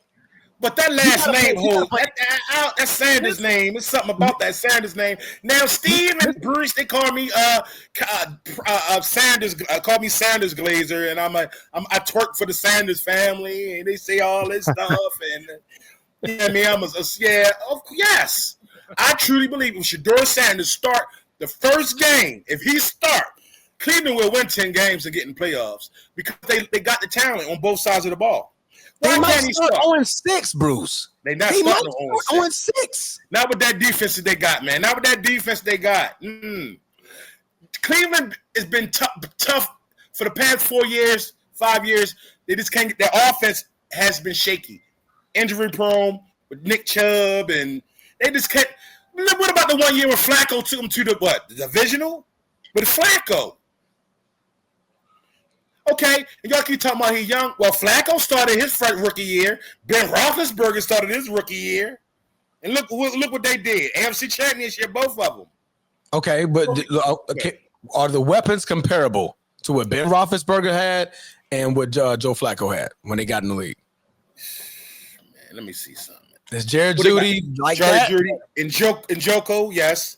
Are they like that? Are they even top 10 in their position? Judy's not. And Joku's not. They're not top 10. Bro. Listen. The AFC North will get 3 in this year. It won't be the Bengals not making it because their defense is slow. You see what happened yesterday? The Bengals not making the playoffs this year. The Bengals will make the playoffs. They're not making the playoffs. They'll make it way before Cleveland do. They're not making the playoffs, bro. Their defense is suspect. Defense wins games, bro. Cincinnati is going to be the reason why Cleveland don't make it. Because Cincinnati's going to beat them. Pittsburgh going to be Cleveland. Last game of the season is against Cleveland. They're knocking them out. If it comes to it, they're going to knock them out. Joe Burrow is going to put them out. Joe Burrow shows up when the lights is brightest. And I'm going to say this about the AFC North. I know the Ravens are only going to win 11 games this year. It's going to be 11. Which come going to win 11, 10, and 10. Which come going to go 11 and 6, 10 and 7, 10 and 7. I got them going with 13 wins, bro. No, 11. I think I had 12 when I looked at it. It's going to be a bumpy road this year. Your division is tough. Your division is tough. Yes, it's going to be a bumpy road. It ain't going to be no cakewalk, bro. The first 6 off the gate. But anyway, I think Shedeur Sanders has the potential to do something so special if they start him, man. The kid is ready. He done damn near played 40 college. He got experience, yo, in every level of college. HBCUs, which is tough, is highly underrated. Those HBCUs got athletes. Then he went to Colorado, turned the whole program around. He turned programs around. Come on, you don't see the trend? I'm not mad. Hey, I'm not calling you a liar. Haslam will be a damn fool to start anybody else but Shedeur, man. The kid got everything it takes to make things happen for your squad. He's an organized changer. Let me ask you this, Change organizations. Brucey, let me ask you this real quick. Let me ask you this, bro. Go ahead, bro. Higher probability. Yes. If Shedeur starts week 1. Yes. Right? Higher probability he finds challenges or he finds success. That's success. The Challenges. kid is right. Listen, if you watched the game yesterday, Challenges. I don't see no challenges. Look at the start of their season. Or the other option, Baltimore, Green Bay, Detroit, Minnesota, Pittsburgh. That's a gauntlet if he starts. Or he starts later down in the year. So like week 9, for example, after a bye week, after some seasoning. Yes. Right? He finds a little bit more success in the back half of the year. Yes. I think that's perfect for him. That's your theory. That's your philosophy. That's your looking at Cleveland synopsis, Steve. He has enough experience already. He turned the programs around, bro. He turned Texas State around. College, Brucey. This is the league. It don't matter. It's still organization. That the energy, the vibe around him is a great thing. Why are you trying to rush this kid, bro? Cleveland ain't gonna be. They're gonna be dog washed this year. They're not expected to do anything this year. I don't make funny at you, Sneak. I don't make NFL decisions on vibes, bro. Yeah, come on, man. Like that's just too much. Like I get what you're saying. It's the energy. It's the star power. But I can't make NFL decisions because Stefanski could get fired. Bro, do you see the kid mechanics? His throwing. He's an NFL thrower of the ball. That's all you do is I give him time. He's going to make things happen. He's not a deer in headlights transformer. I'm not calling you wrong. I'm just saying you don't need to rush this kid. You can let him sit until the bye week. And once the bye week hit, you can sprinkle him in. Cleveland is not making no run this year in the playoffs. Stamp it, bro. That schedule is brutal. After the bye week, you still got Baltimore again. You got San Francisco. You got Buffalo. Then you got Pittsburgh and Cincinnati again. They're not coming out of that division.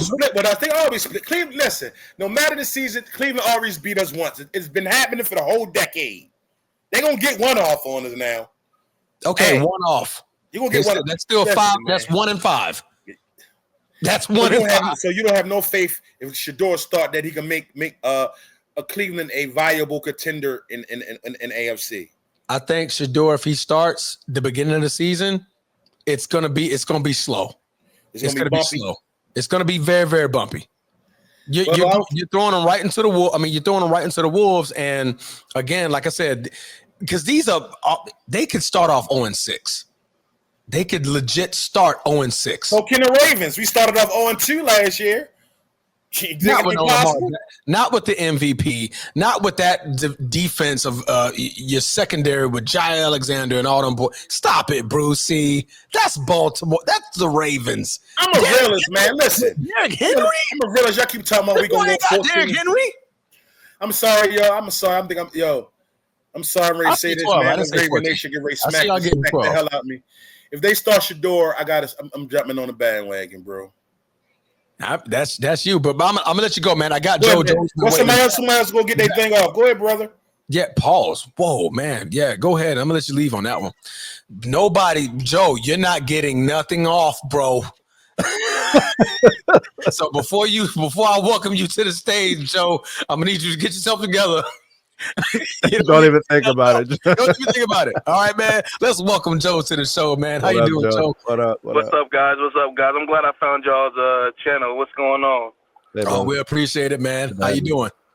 Pretty good, man. Pretty good. I got a kind of a little bit unique perspective because I am a Titans fan. I'm from Nashville.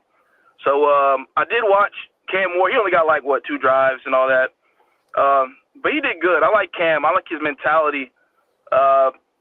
I'm going to be honest with you, though. When it was draft time, I wanted Shedeur over Cam. And I'll tell you why. Okay. Cam Ward is going to throw interceptions. He's going to turn the ball over. You even saw in this preseason game and against that cover 2 in that corner, right? He was trying to fit it in there. That really should have been a pick. You know what I'm saying? So that is one thing about Cam that I don't love because my team's not good enough to handle turnovers. You understand? Our defense is not good enough. we don't have good enough weapons. All we have is Ridley and Pollard. So Joe, the possessions are going to be premium for the Titans. Exactly, 100%.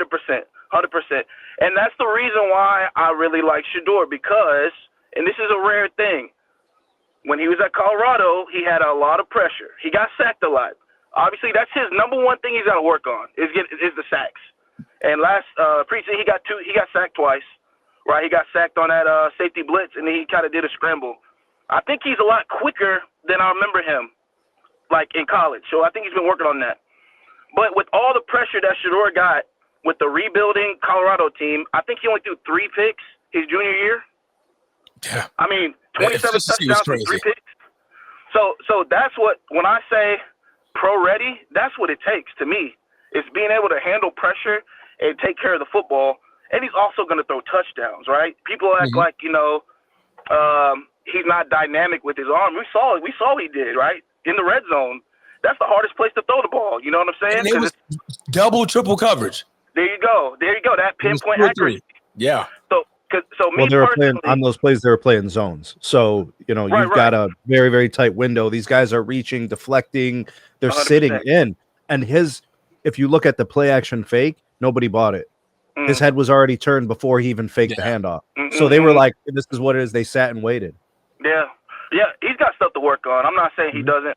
But to me, talent-wise, as far as what he can do throwing the football, taking care of the football, and then just finding the right person to pass to. You like him better than Ward, you said? To me, I liked him better than Ward because I feel like, especially when you get into the playoffs, it's all about turnovers. Yeah. And if you have a guy that is he's so confident that he's confident, but I think it's like, it's a good confident, but it's also bad. It's like his greatest strength and his greatest weakness is the same thing. Because I know he thinks he can make every single throw. He's got an amazing arm. He's got a better arm than Shedeur. I'll give him that. Yeah. Better arm, probably better pocket movement. Stronger. Yeah. So I can see an NFL team looking at, okay, these traits-wise, if we can develop him and get rid of these turnovers, we can actually get him to a higher ceiling. I can see that. But to me, Shedeur Sanders is plug-and-play starting quarterback. Plug-and-play, like same way I'm talking about C.J. Stroud when he came out. That's a close comparison. Difference was where they played. Yeah. But you got to look at Ohio State. I mean, look at all the receivers he had to throw to. You know what I mean? Yeah. I mean, and not just the receivers, the offensive line at Ohio State, right? Running back, the run game is strong. Yeah. Defense. I mean, all the support you have playing at a school like that. Defense is getting you the ball back, right? Yeah. Exactly. And so, to me, I feel like if Shedeur would have played at Ohio State, he would have been similar to C.J. Stroud. But I don't think people liked his demeanor. That's the number one thing. Cut you off real quick. Could you imagine him with Jeremiah Smith? I mean, dog. He's Jeremiah Smith, y'all. Who the person to really look out for to me for the Browns? Because I'm with the last caller. What's the point of starting Joe Flacco? He's 41. What did he do last year with the Colts? Yeah, it's either that or Kenny Pickett. I just want Shedeur to watch. But even those, it doesn't matter who you pick though, Transformer. It doesn't matter if it's Flacco, it doesn't matter if it's Pickett. Yeah. It's just it's 2 months of football. Third month is Shedeur. Yes. But I don't think he's gonna make it that long because you're already talking about the Browns are gonna be bad. They start 0-2. Who's gonna be calling for? Oh, they're calling for Shedeur already. 0-2 won't. No. 0-2 won't. I hear you, but I'm saying the pressure is gonna be ratcheted up, and the owner runs things over there. You know what I mean? What he says goes. If we sign Deshaun Watson, we sign Deshaun Watson. You know. What did he say about? Well, what did he say about Shedeur? Exactly. He said, "I didn't do this. I didn't do this." Yeah, that's what he said. But hey, he's gonna call the shots at the end of the day. But I like Cam. I think he's good for the Titans. I'm gonna be honest. If I was the Titans, I would have traded back to 3 and picked Shedeur. Or if they weren't sold on Shedeur, pick Abdul Carter. I would have traded back. Yeah, I just would have. Be a stud. But I think we mess up all the time because we always fire a GM and keep the head coach, then fire the head coach, keep the GM. That's what we messed up because we felt like we had to get Brian Callahan, his quarterback. Dude, you went 3-14. We ain't got to do nothing for you, bro. We ain't got to do nothing for you. Nope. Your job is to win games. You didn't do it, right? So that's why I think the Titans, I think Shedeur would. I mean, I just think he's going to be a better NFL quarterback. I'm being honest. He might not have the great passing stats, but I think he's going to win games. That's what I see. And Travis Hunter, it's going to be interesting, man, because that boy, I mean, his talent is unreal. Yeah. You know, I get some kind of like worried about some of the off the field stuff, because like y'all know how it is with females, man. They can mess with your head when things are going. Weird, right? You know what I'm saying? Like, and I'm not trying to be in that man's business, but we know how it goes, man. Like, we trying to focus on what we got to do, and we got this stuff going on the outside, and he's already got all the pressure. They traded up for him. Yep. It's the Jags, like. In the city, I live here in Jacksonville. The city adores this kid. I'm sure. Adore him. It's so many jerseys. Matter of fact, I got one coming soon. But so many jerseys of Travis Hunter, man. It's ridiculous. His jersey sales are higher than Trevor Lawrence, and that's the quarterback. That's how much they love this kid. My favorite thing about Travis Hunter is contested catches. I think when the ball's in the air, I think his contested catch rate was like, it's high. It was like 70% or something crazy. Yeah. Like, it was ridiculous. He can grab the ball. He can go up and get it, man. So you throw it in his vicinity, he's going to get it. Yeah, he's just a very rare athlete. I mean, it's crazy, but like when I see him run routes, it reminds me of JJ, Justin Jefferson. Now, you know, I think Justin Jefferson is a lot more like he's more advanced in his route tree, right, and the routes that he runs. But as far as the suddenness, with Travis Hunter, he's got that. And honestly, I think cornerback is easy for him at this point. I mean, honestly, I think corner is his most natural position. I think it's easy for him covering. I really do. So question for you. Yeah. If you're the Jaguars, where are you primarily putting them, on offense or defense, and why? Oh, offense. Because you got to score points. You got to develop Trevor Lawrence. I mean, you got to get Trevor Lawrence going. That's the whole reason that coach was brought in there, right? And I know he came from the Bucs, and people say that his scheme, that Brian Thomas can be more like the Mike Evans of the team, and then Travis Hunter can be more like the Godwin type of like underneath routes and stuff. Correct. And that sounds pretty good to me. I mean, I don't know how they're going to be, you know, offensive line-wise. That's my question for the Jags. That O-line, you know, you got to keep Trevor Lawrence healthy. But other than that, I mean, I like Liam Cohen. You know, he even made Will Levis look like a good quarterback at one point. You got to protect the flowing hair, sir. There you go. Protect the flowing hair. Protect sunshine. Yeah, but I don't know. I think honestly, I think it's between Travis Hunter and Travis Hunter and Shedeur for Rookie of the Year. That's what I think it's gonna come down to. Yeah. Well, how awkward is that going to be? I mean, not awkward. How ironic that's going to be. Seeing that, you know, teammates from Colorado, now they battling for Rookie of the Year. Yeah, but how's Shedeur going to win Rookie of the Year if he only starts half the games? True. He's not. True. He's not, man. That's true. I think he's going to start early. It might not be the first game, but also the Bengals might be a good team to start off on because they always start slow. They always start slow, and their defense ain't no good.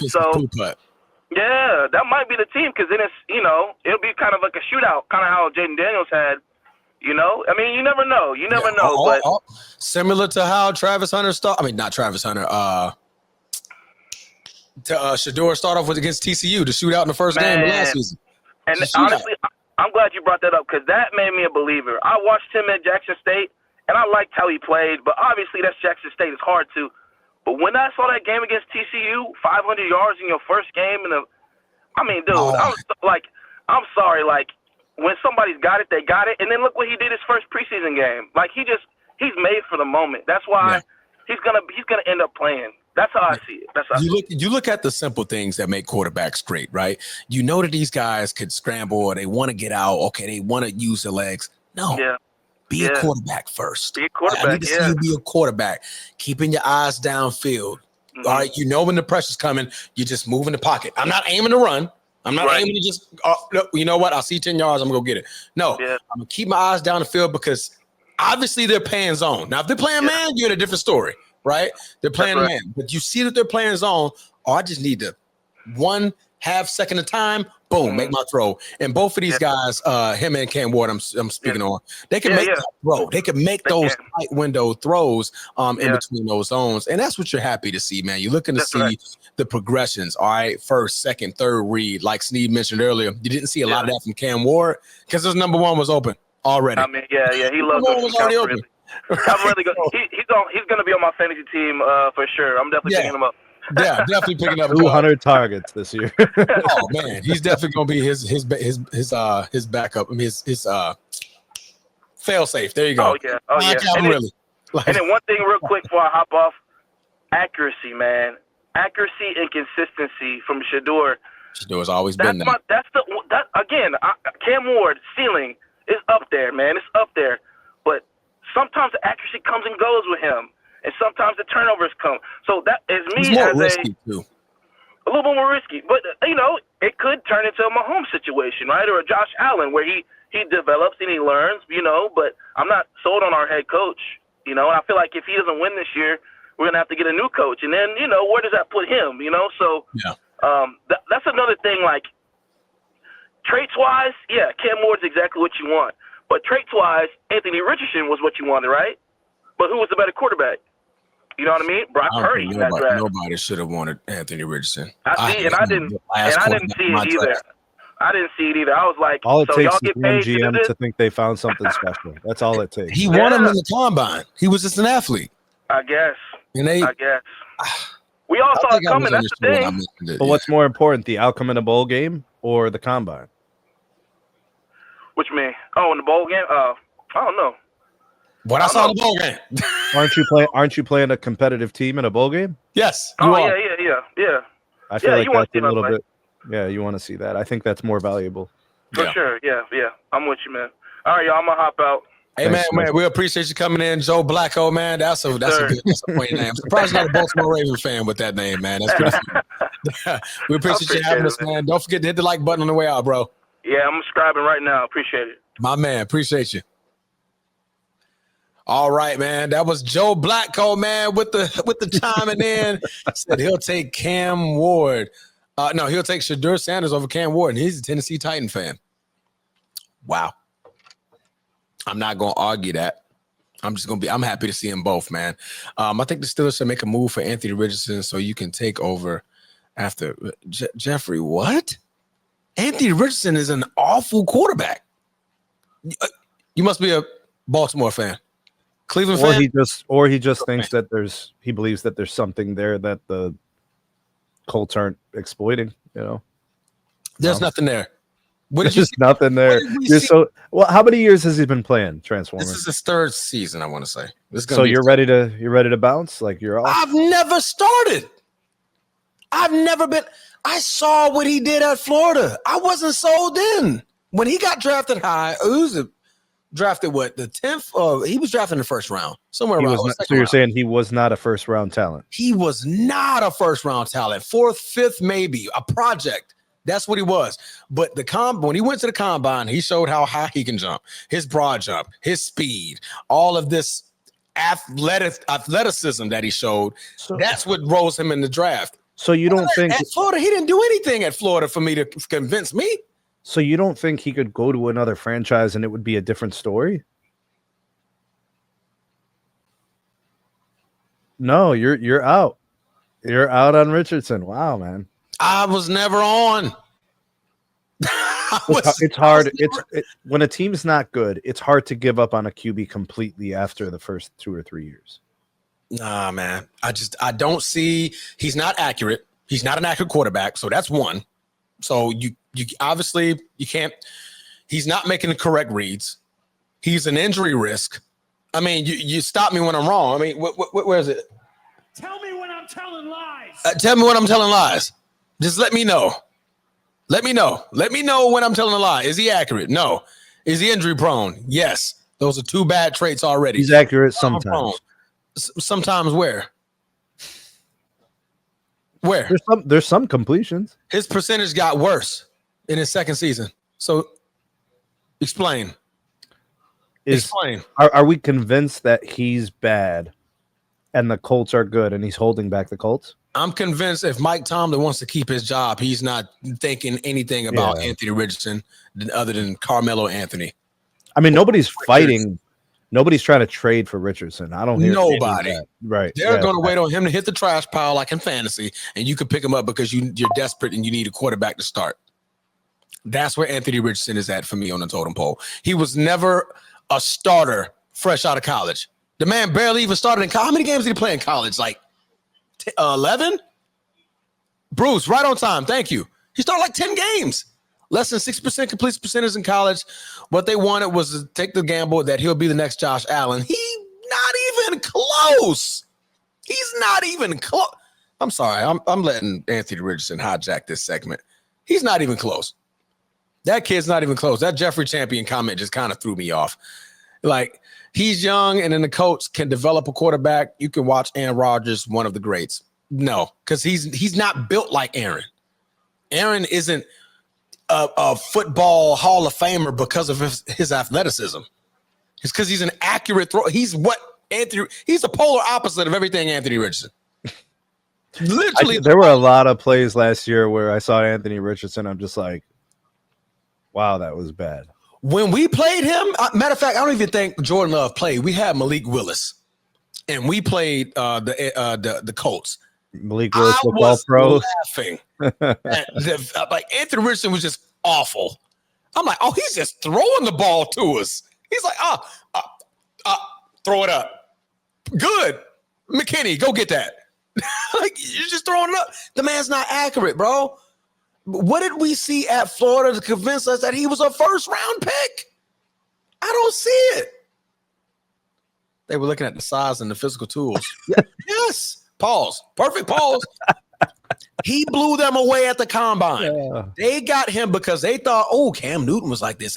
He looks like a Cam Newton. They started getting those comparisons. He's built like Josh Allen. He was getting those comparisons. Okay, Cam Newton was also a Heisman Trophy winner. Took Auburn to a natty. Won and beat the brakes off. I think it was Alabama or something. No, it wasn't Alabama. Does Anthony Richardson have flowing hair?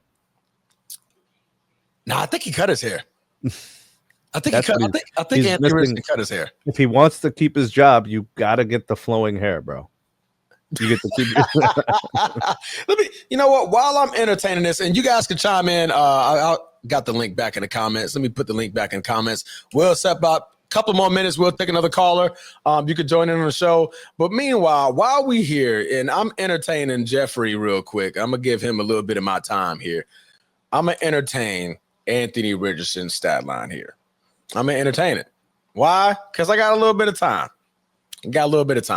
So Indianapolis Colts drafted this quarterback, and he was the 4th pick. He was that high? Wow. That pisses me off even more about this conversation. He was the 4th pick. His combine was that great that he was the 4th pick of the draft. He wasn't even on anybody's board before the combine. Go back and fact check it. He wasn't even on nobody's board before combine. You know how much they should weigh the NFL combine in terms of what they do physically at the combine? So like the measurables, the 10%, 10% or less. Really, what they should be doing at the combine is asking them questions. Breaking down film. Yeah, asking down questions that have them snitching on themselves about work ethic, about focus, about what drives them, about how they would handle a situation like the team is 0-13. Yeah.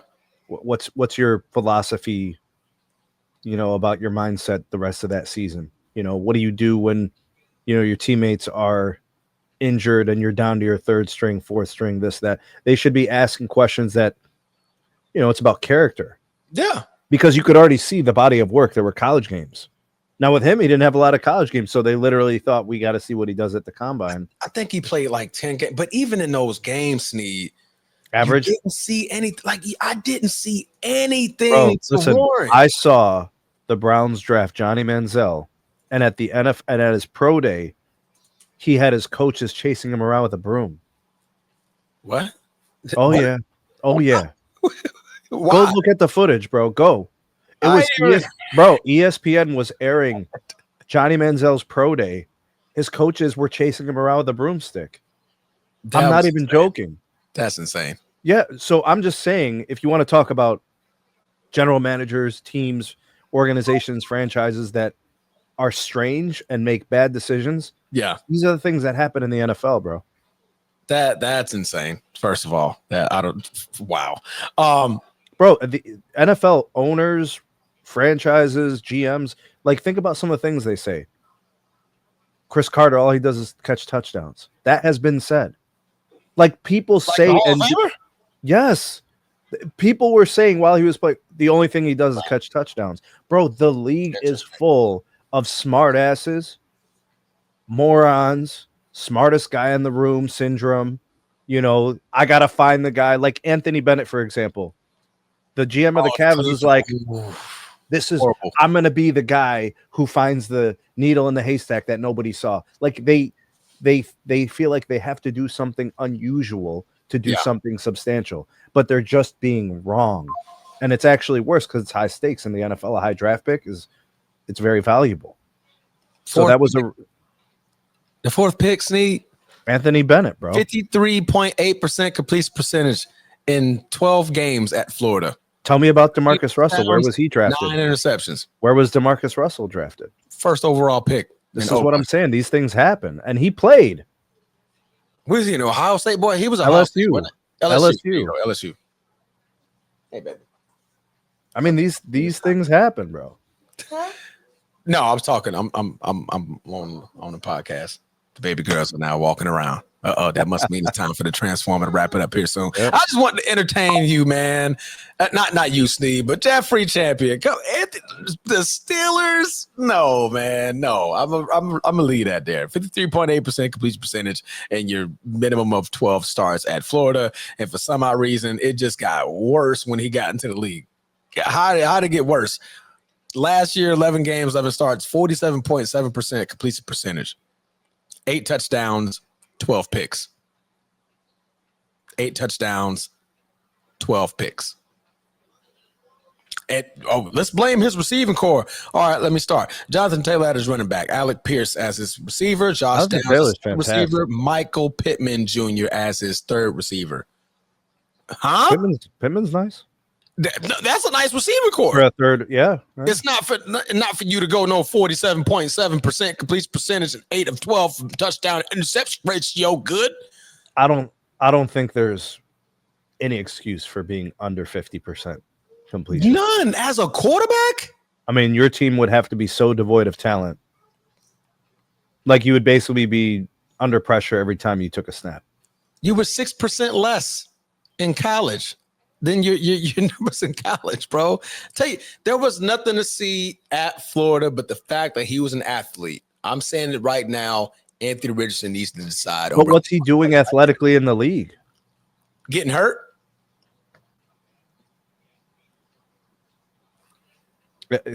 If you drafted him on some certain ability, what just happened?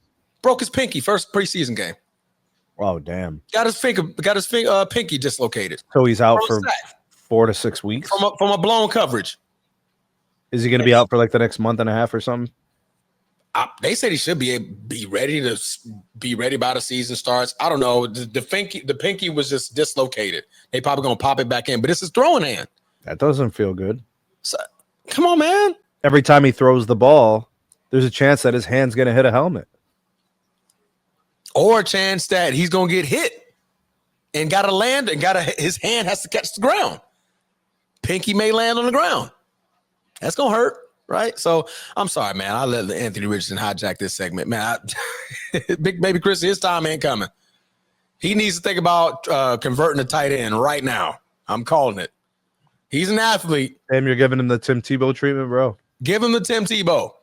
He's 6'4", 245 pounds. He'll make a good tight end or receiver. What was the quarterback out of Ohio State? He turned into a receiver. Robisky? No. Treadwell? No, Trevor. Damn. What was I think he played for Ohio State. He was an elite quarterback. He got drafted at quarterback. I think he went to Cleveland. I think he came to y'all. But y'all ended up converting him to Braxton Miller. That was your quarterback. He was Ohio State. That was Ohio State, right? Yeah. And ended up being converted. And they had another one too. Dude, I didn't even know Braxton Miller played wide receiver in the NFL, bro. It was another I one. I usually follow my Ohio State guys pretty closely. I mean, his career faded into obscurity. Yeah. Richard Pryor.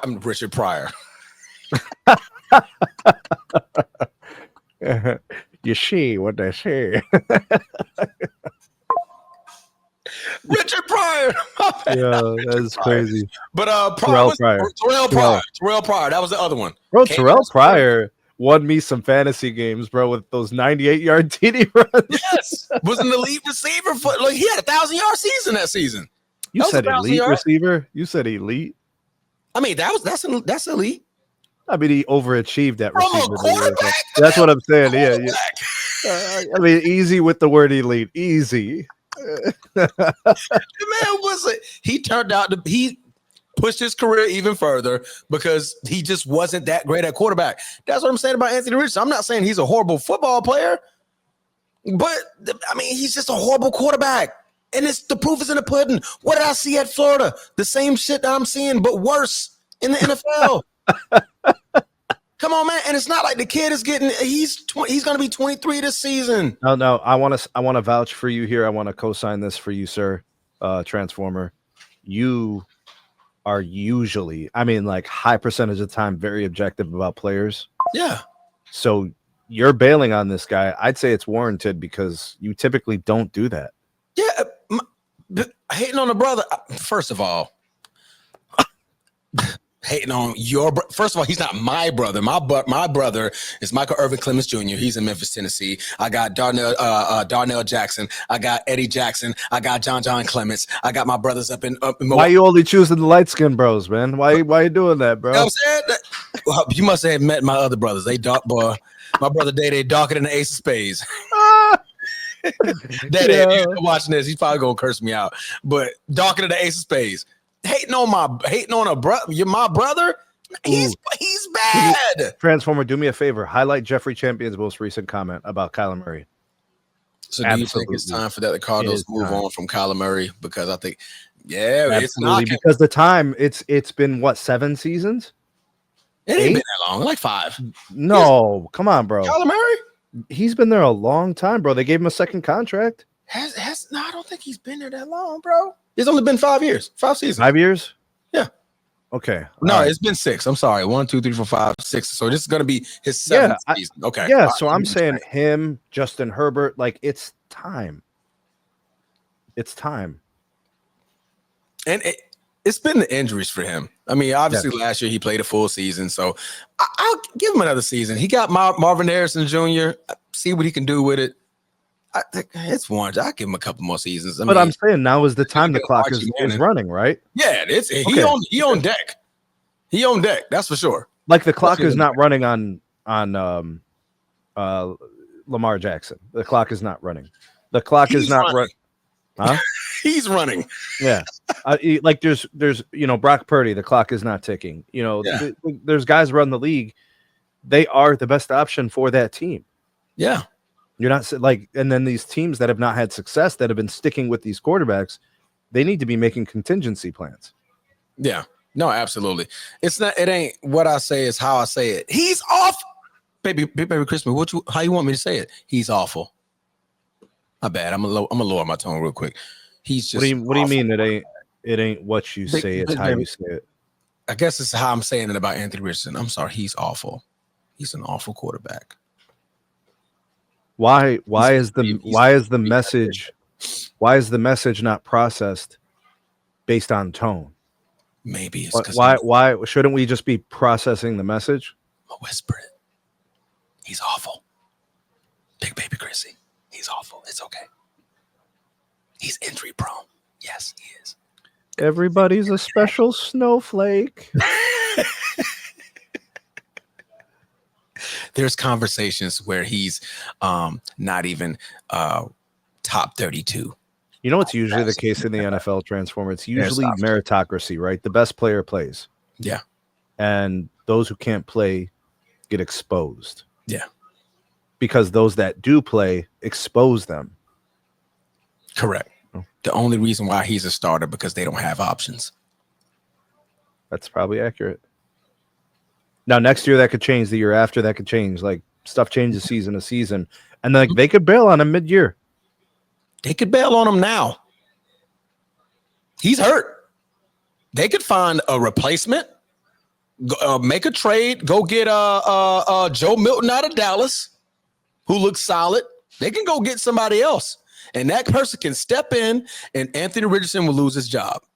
Andy Dalton is sitting over there in Carolina. As they move on for they trying to get Bryce on, they can go make a phone call, and Anthony Richardson will lose his job because he's inefficient. He doesn't read the pockets well. Obviously, we just saw that. Could you highlight the aircraft carrier statement about Shedeur? Those should do it in the fire now. That can happen. That is 100% facts. That is a possibility. Shedeur comes in week 1 and he gets punched in the mouth and he's shocked. That could happen. Now, I'm not saying that's a guarantee. I saw him make NFL throws last 2 nights ago. So I'm willing to go in on Shedeur as a starter in the NFL. I'm a little bit different. I don't want to see it right away. I'm kind of thinking just get him in the right sequence. Yeah. I think I don't know if this is to me. I'm calling Richardson awful, yes, but ready to throw Shedeur in the fire. That's not me. I didn't make that comment. You're thinking about Joe Blacko. He wanted to throw, not Joe Blacko. Brucey wanted to throw him in the fire. I think Shedeur should sit. My personal opinion, I want Shedeur to sit. Maybe after the bye week 9. Then you bring him in. Your possibilities of good outcomes halfway through the year are so much better than at the start of the year. You good. No, I think Shedeur should definitely sit. And I think he's going to be better. Who drafted Riley Leonard? Did they draft Riley Leonard? The Colts? If they did, he's going to take Anthony Richardson's job. And that's saying a lot because Riley he's all right, but he's not elite. That's going to say a lot. You lose your job to him. Bruce, please tell me you're wrong. They do got Riley Leonard. He's a rookie. Yo, man. He got Daniel Jones. When are we gonna do a special about how like recently the Irish players haven't been great pros? When are we gonna do that? when are we gonna have that conversation, Bruce? Come on, bro. I'm waiting for that episode. I want to talk about how like the Buckeyes got these great players on Sundays and how like the Irish they did that. It's like when are we gonna do that? Dog? Oh, funny. Joe Blacko, this is a great point. I mean, we got Malik Willis. Indiana could give us a phone call. Call me. My lines is open. Man, let's get off this thing, man. Hey, look, let's wrap it up. The chat is lit, man. We appreciate you, Big Baby Chrissy. We appreciate everybody calling in. We got some new subscribers, man. Shout out Joe Blacko. Shout out Ted, man, and his show. Man, we had some great call-ins today from all of you guys. We welcome you guys to the channel. We welcome you guys for hitting that like button, subscribing, joining the show. We've been here for about 3 hours and 40 minutes, and the last 40 was just chit-chatting with y'all. Literally just chit-chatting with y'all. But me and Steve got things to do. School starts for us tomorrow, so we got to get the kids lined up and ready and get them ready for school, man. But we appreciate you guys. Again, don't forget to hit that like button. Don't forget to hit that subscribe button. Again, prayers up for Bruce, man. He's currently battling a little bit of a strong pneumonia cold. So prayers that he gets healthy and able to come back on Wednesday. And we're gonna rock it out like it ain't never happened before. Sneed, you got anything to tell the people? Man, I appreciate everybody. Thank you to all the live chatters. Thank you to everybody who joined us here today. Everybody who gave us the likes and the shares. You guys are the biggest difference makers. We need engagement for this channel to get to more viewers. So when you share it to your socials, that helps in a big way. Any type of interaction is always greatly appreciated. Great calls today, great interactions, whether it's my channel, Bruce's channel with Transform or whatever. You guys are amazing. Thanks for supporting us on the platform. Absolutely, man. And last but not least, shout out New Juru. Good show, fella. Some excellent taste, man. We appreciate the super tap, man. That goes well to every time that Bruce comes on here and wants to blow up his own microphone with a super, super hot take. We got to replace those things, man. This equipment is not cheap. This equipment is not. It's called maintenance and operations. He's providing dollars to our maintenance fees. No, but I greatly appreciate it, Nujuru, man. But that's it, man. That's all we got. We out of here. Peace. Like a piece of Anthony Richardson's finger that got dislocated the other day. All right, we out of here. Something broke.